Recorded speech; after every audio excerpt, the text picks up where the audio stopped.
Okay, so now we want to take the contents of the file and put them into an array. So now for the sake of this tutorial, we're not going to get into dynamically allocated arrays. We're just going to stick with static arrays. So the first thing we want to do is go back to the data file.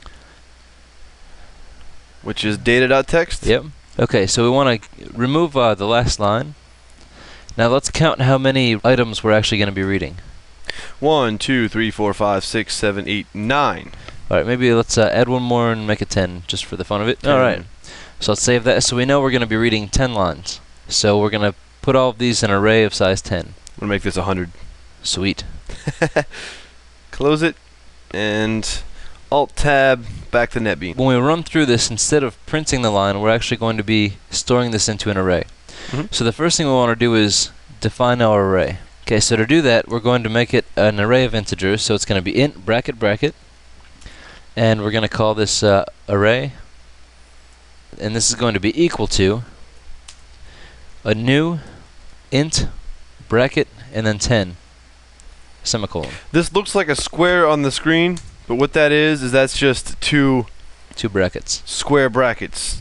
Okay, so now we've allocated a one-dimensional array, and it's going to be a length of 10. Okay, so right after we define that, let's define an integer I, which will increment during the while loop. Set it equal to 0 in the beginning. Yep.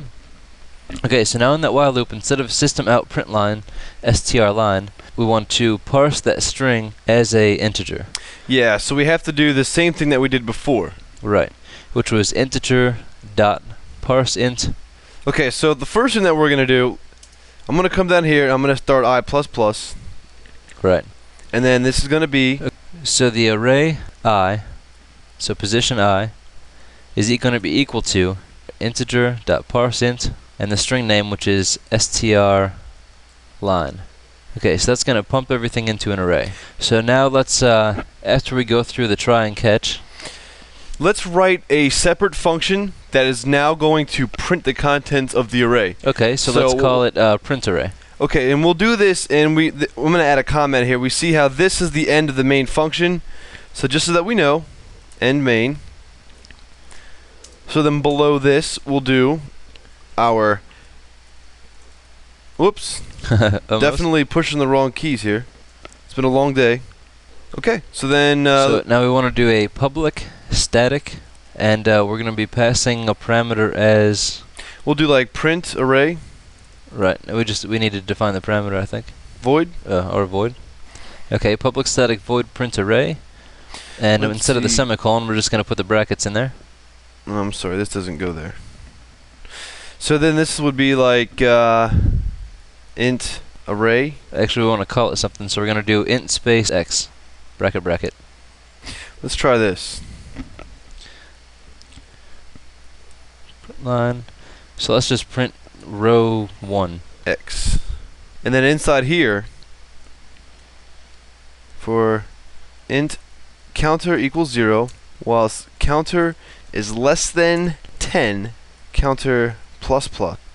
So, in order to make use of this, we'll close the file, and then we'll call it here, or should we do it after the catch? Let's actually do it after the catch. Gotcha. So everything's all said and done. The catch happens. Everything's beautiful. And then we print this array.